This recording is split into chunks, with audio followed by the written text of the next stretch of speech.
Welcome. I'm Ron Baker, Director of the Canadian Small Church Ministry Center, sponsored by Small Church Connections. And this is us, Canadian Small Churches in Action podcast. And today's guest is a person that I think you're going to find very interesting. Now, for a change, I'm not saying, oh, they're down east, they're out west. We both are in the same city, Calgary, Alberta, and a great little town that it is.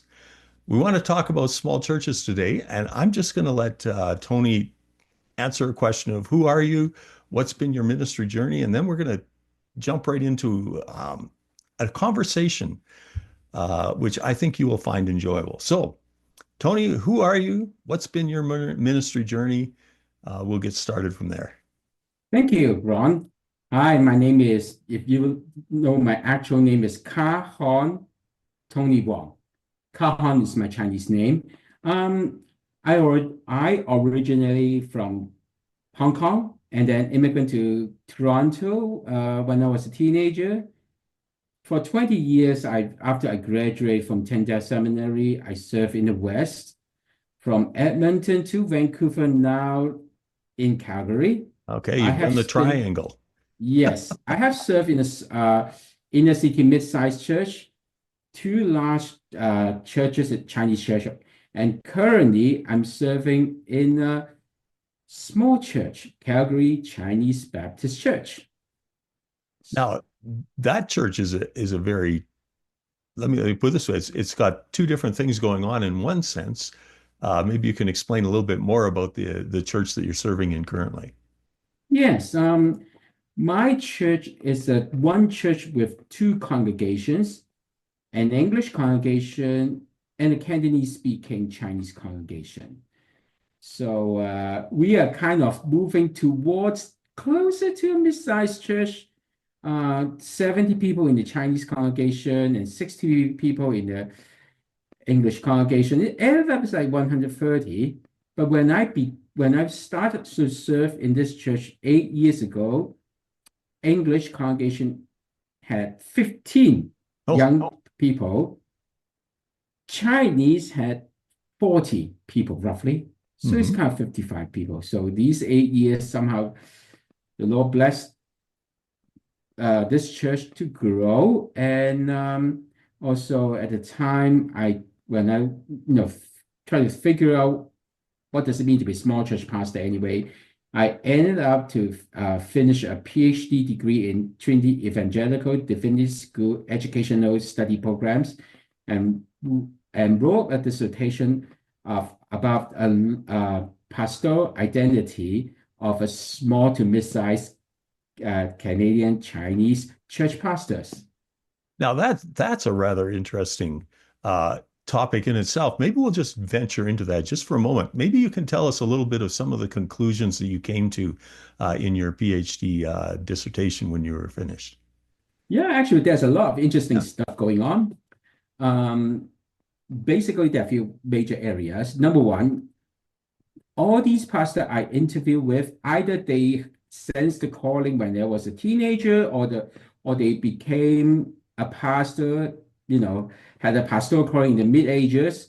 All of them somehow went through a spiritual journey that they sensed the call, but at the same time with the affirmation of their churches and denomination helping them to discern the calling. That's one piece.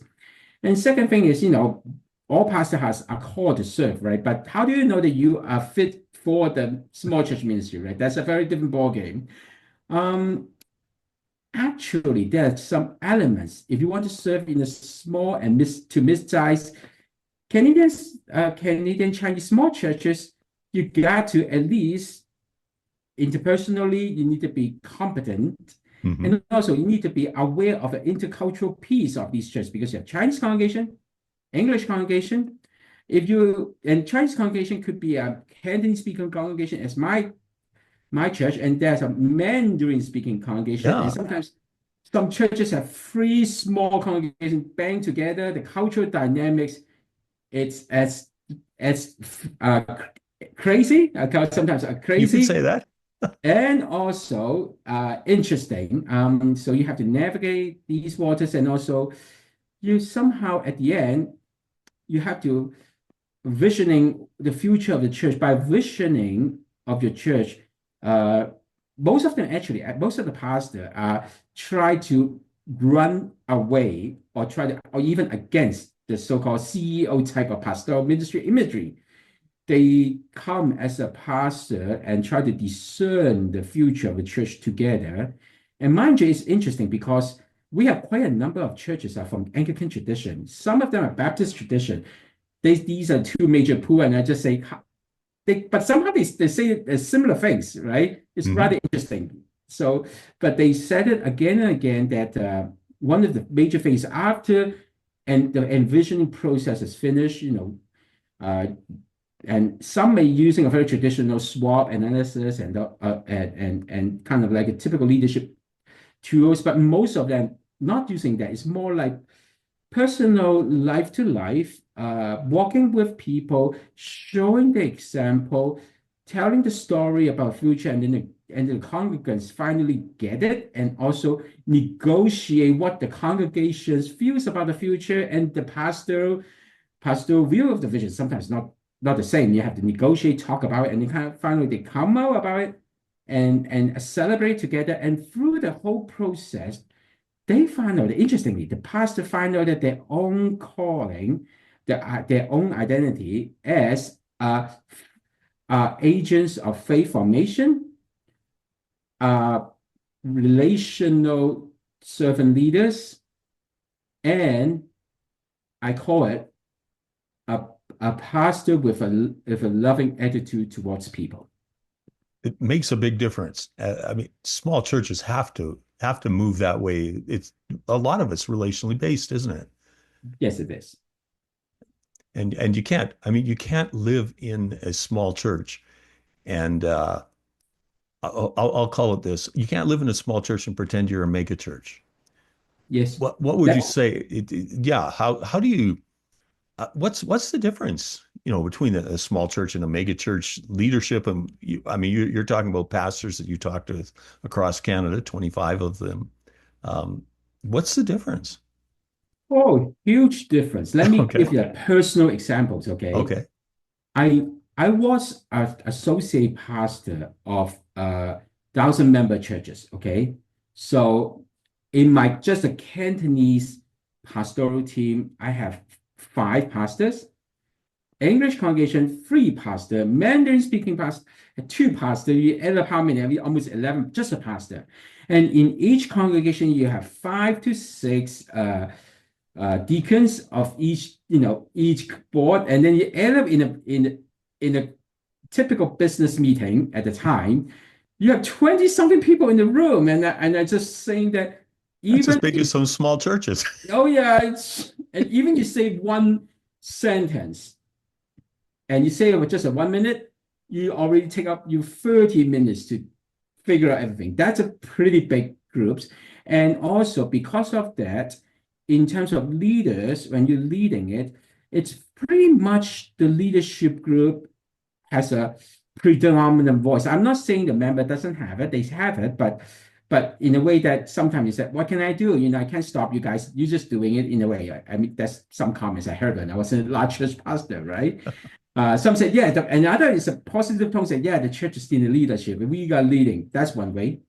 So, but in terms of small churches, I sometimes I jokingly saying that it's one dim sum at a time, one dim sum talk at a time. Okay. I can go Canadian for drink that. coffee, but we love dim sum. So we have a lot, sometimes have, meet with the leaders, have a dim sum and talk about things. Very seems to be informal, casual, but it ended up not rubber stamping, but we already talked these stuff already. And then finally, well, we still need a meeting to put it together, but at least everybody is on the same page. And I remember when I was first serving in this church, one thing I learned that I I don't need a lot of meeting, but I do need to call a lot of people, talk about things, or sometimes just pull out some people in the parking lot, say, "Hey, few things need to talk about it." Boom, boom, boom, done. So that's in terms of leaders, it's very different, and also the fact that because you have a large church, you need a vision, a clear vision.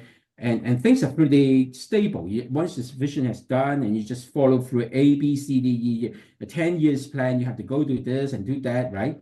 But in a small church, one of the things I found that after 3 years, the so-called 10 years plan, you need to throw away because small church tends to have more unpredictability. I think Carl Vayner said that in his book, Small Church Essentials, said in the large church, because it's a leadership team as the major decision-making groups in the church. So, and the people is, it's so great, so big, and the people just follow the flow of the leaders. Of course, they still need to buy in, but a lot of things is more like leadership has done it because it's already done in the years. It's already a pattern. You just follow the pattern and do the thing. But in small church, because I said I can pull somebody on the street and talk, on the parking lot, talk things, and then we have something coming up. So it's a lot of unpredictability. And also, if you think about it, if I have a church like at the time of 40, if 3 people just left the church, the plan I made, it's just like I need to throw in the wastebasket and rethink it again. Whereas in a 1,000-member church, if you leave 30 people, okay, it's significant. Is that, well, we're still fortunate ahead. So I think these are things that are really different because the size matters, and the size also somehow determine the dynamics of the church. We still believe the same Bible, the same truth, but when we try to materialize what God called us to do because of this church size and also the dynamics, in terms of leadership, it will be completely different in leading the congregations. Now, one thing that brings up to me is just the person themselves, the leader. We've heard enough of those that have been the hero, the very charismatic, unfortunately, the scandals that go along with that. Is there a style that you would say, perhaps even a personality, maybe it'd be a way to look at it, that best suits a small church pastorate? I think when I'm doing the interviews, I think one thing stood up is a shepherd leader. Shepherd leader, okay. I'm using this term like shepherd leader because I spoke with these pastors. Quite a number of them had a strong pushback against CEO type of pastoring. That means I am the guy of the top of the food chain, and I make all the decision. Follow me or you get off of our way. Sorry, that's a very direct, but sometimes I have kind of a feeling when I was in that kind of circumstance. But in the small church, you can do that, but the rest of the crew say, okay, I leave you alone.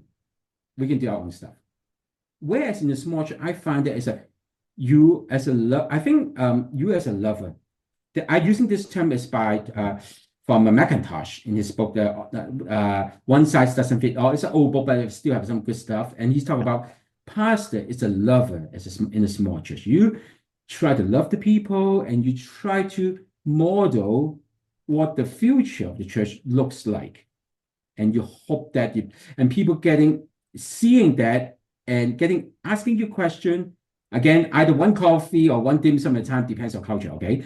Talk with the leaders and they see it and they kind of say, oh, that's it. Oh, we can. And then bringing them to see, particularly because of so small church, we have so many story and history going on.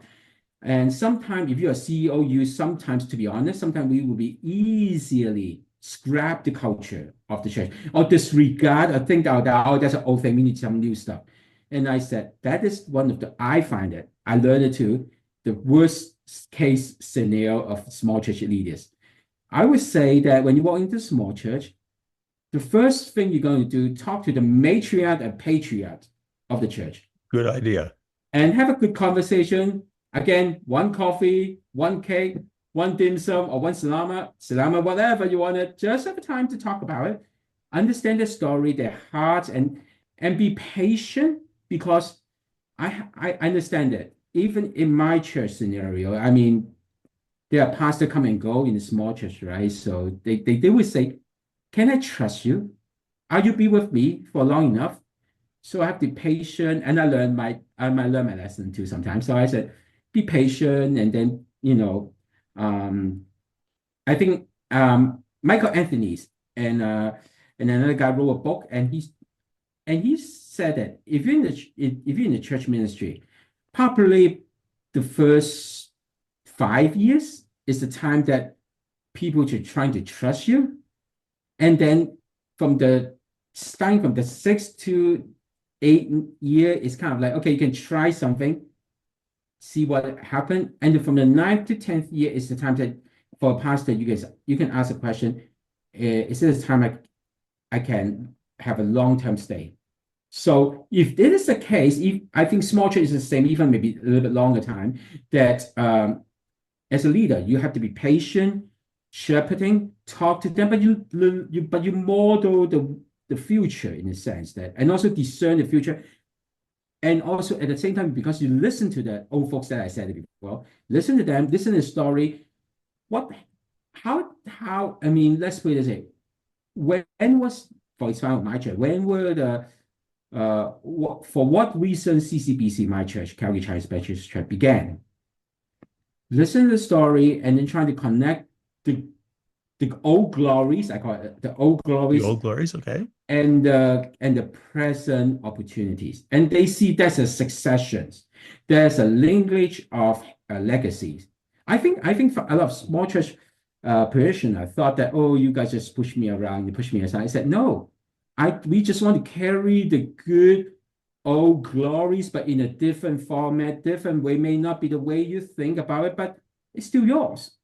I think that's one thing in leading a small church is say, I'll be with you, I'll talk with you. I mean, sometimes we might not agree with one another, but I just want to let you know that I try to work with you and try to link a good your old glories back to the future. I did one example. I just give you one example. Okay, yeah. When I first came to this church, it went through some difficulties. So people were, the morale wasn't that high, and within the first year, I have two key leaders pass away with cancer. Oh boy. Yep, that's not, and the first one passed away 10 days after my first, after my passed away. I would say, Lord have mercy on me. What should I do about it, Yeah, right? yeah. And then I think I remember is in a retreat, instead of going anywhere, as I say, stay in a church, and I did an exercise with them. I deliberately walked to several rooms physically because my church have a building. We're using a facility. We walk into the rooms. Some of the rooms has been cleaned up, but old and dingy. But there was a history there. Oh yeah. I remember I walked into the children ministry room. At that time, we have no children anymore. And I walked into it. I said, "Can you remember any good story? Any things that stir you?" And a young lady, she was around at the time, it's like early 30s, and she said it. I grew up in this children's room. Mhm. I still remember the lovely memory. 30 years old, it's not a 60 or 70. Even 30 years old, but if she invests her life in there long enough, she remembers the story. I said, good. The whole church leaders, one or two of them pray in this room, giving thanks God what God has done in this room, and also pray for the future. And then moving from one room to the other room, it takes me 2 hours, okay, to Oh walk for a yeah. major area. And I remember after this exercise, some of the leader came to me and said it was one of the greatest retreat they had because it's it's somehow reminding them the good glories, and now we pray for the good futures. The whole matter of history really matters in a small church. Yeah, And it, as you say, the old glories moving to present glory and to the future is, if you can do that, and if a church moves that way, they're going to thrive. There's no question about it. It will just work and work well. Now, how do you create that kind of strong community where it's open, people are talking, and then how do you move people towards intentional discipleship in yeah. a small church? let me answer the first part of the question. Okay. Yeah. When I first came to my current church, I observed first and asked myself, is there any healthy relationship exists in the group? Sometimes when we come to a church, we look for the problems, okay? We want to fight the dragon. I said, no, please don't do it now if you want to, but please don't do it now. Look for the good relationship that have excelled it, or somehow is here but it's hidden. And in my church, I observed one thing. I said that I have two congregations, right? The English youth or young adult and the Chinese congregation. And I observed one thing because a few number of them actually are the children of the parents in the Chinese congregation.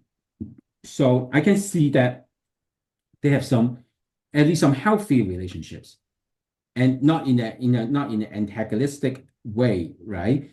So at least a good to start. I start with that. I optimize that good relationship. So till this day, I'm not a senior pastor of this church. I'm the pastor of Chinese ministry. However, what I did is this. We have service at the same time, but in two different places. The English is in the gym. I call it makeshift worship center, and the classic traditional worship center. We have two worship centers. Every morning, when I came to the church, I said deliberately, walk to the gym, say hi to the leaders, greeting them before and after the worship. Of course, I still need to care for my Chinese congregation, right? And at the same time, we have a children program. It's trying to do outreach, and most of them are the remaining faithful English congregation members to do it. By the time they finish the children's outreach on Friday evening at around 10 p.m., normally we go to sleep, but young people will not, right? So for a year and a half, if I am available, I hang out with these group of people in McDonald's, Tim Hortons, drinking coffees, having fries, chat things, build relationships. Till this day, some of them are grown up, become the major leaders, and some from non-Christian become Christians. But we have a good relationship. Now I walk in the English congregation, I can chat with these leaders without feeling that, oh, you are the pastor of Chinese size, kind of like a authoritative figures that you carry the stick, to try to hit everyone. I'm not. I'm a very gentle, kind person, and sometimes being identified with them. I remember when I first came to this church, one major leaders in the time in the English congregation, a young lady, came to me directly saying that, Pastor, welcome. Now you will meet a bunch of nuts. And I said it to her. I said, oh, great, because I am a nut too. She just said, she's just flawed.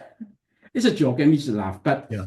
I think that's the way that if as a pastor, in a small church, with a humility, with a sense of humor, walk into it, be gentle. If you're not, if some guys is much more, some women is much more stern, but at least smile. Try to build relationship with at least for me, building a relationship and cultivate it from the good grounds.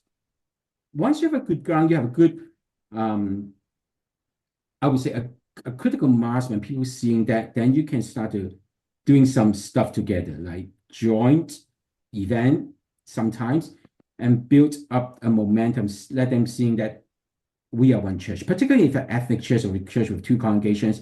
Sometimes in my history, even in large church, the same thing. It seems like this is an English congregation, this is a Cantonese congregation, this is a Mandarin congregation. We segregate it too much, and it's difficult to work with, or we work in this functional way. In the large church, I agree, understand, but in small church, why are we copying that mentality? No, we have to learn. It is a family. This is the nature of small church. Family. Okay, one thing, the first half of the question. Second half, how am I going to make the discipleships? I just have a conversation with another small church pastor before I came here. We chat about it, and we all agree. If you're in a church, like for example, he's in the Vancouver Island, he's only have 60 people. Can we run the Saddleback type of 4 diamond stuff? Nah, can't, because probably you can miss some people. Maybe in each stage you cannot fill enough people, and you don't have enough teachers, right? But instead of focusing on building an extra program, I would say focusing on changing or modifying existing program so that it is intentionally faith shaping. Right? Just what is that? What do you mean by that? Okay, let me give you an actual example. That would be helpful. Throughout the years, my church has a called in Calgary we have Stampede, so we have Stampede breakfast. We do it annually. Yes. Then oftentimes we just like, oh, okay, we just flipping some pancakes, feeding some people, let people go. That's how we eat.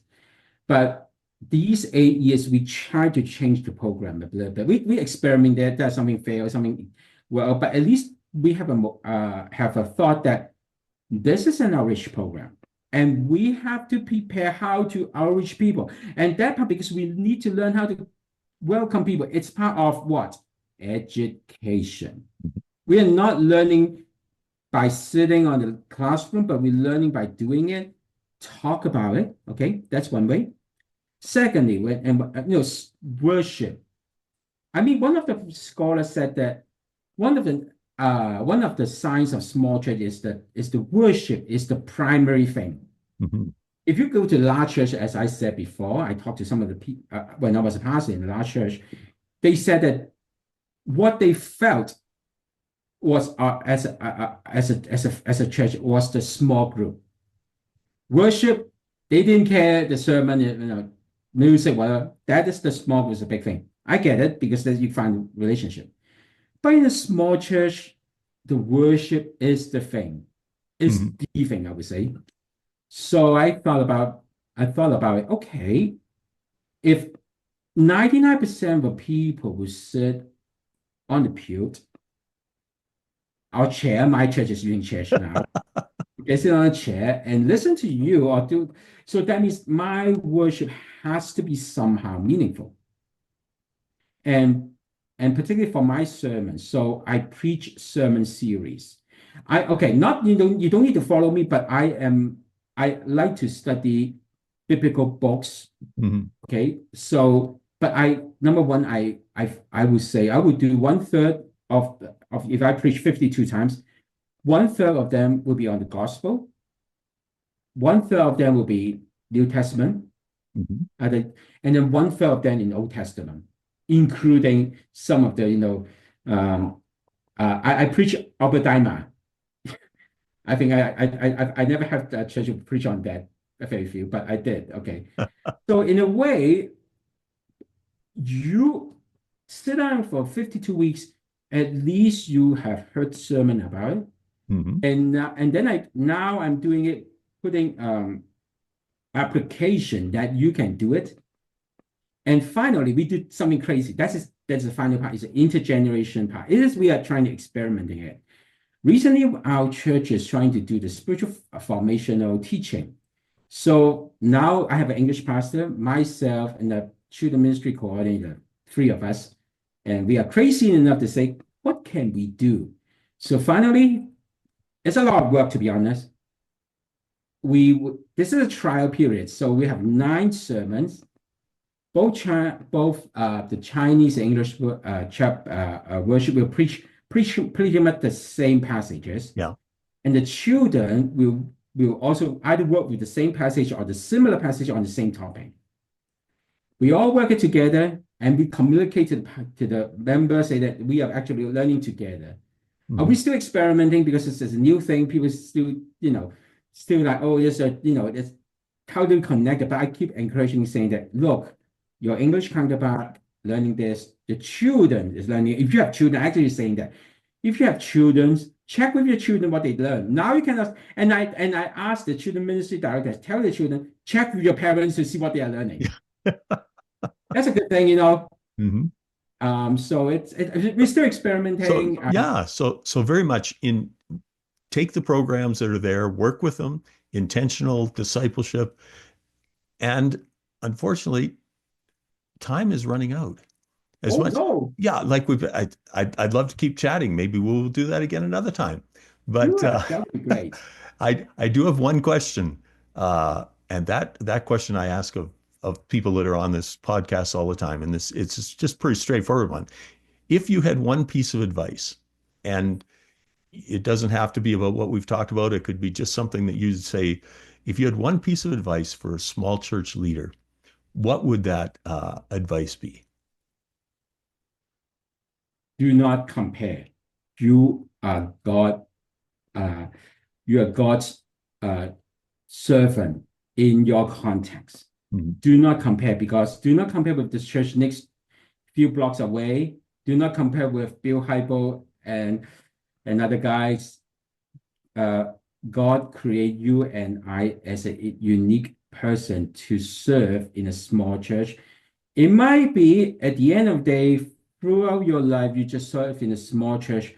Nobody knows your name, to be honest. Nobody knows your name, but your parishioner and God knows. I end up with a final story. I need to say it because I want to honor my friend.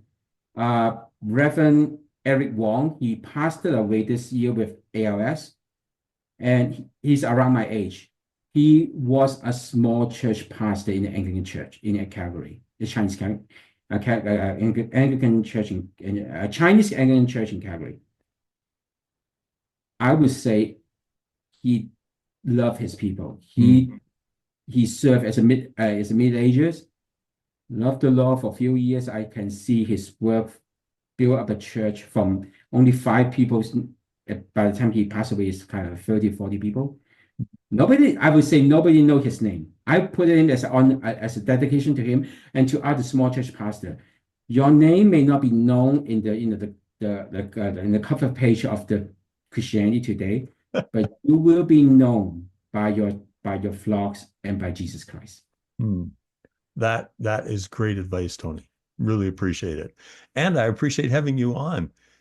Just joining us for, wow, very few minutes. Thank you very, very much. Thanks for having me.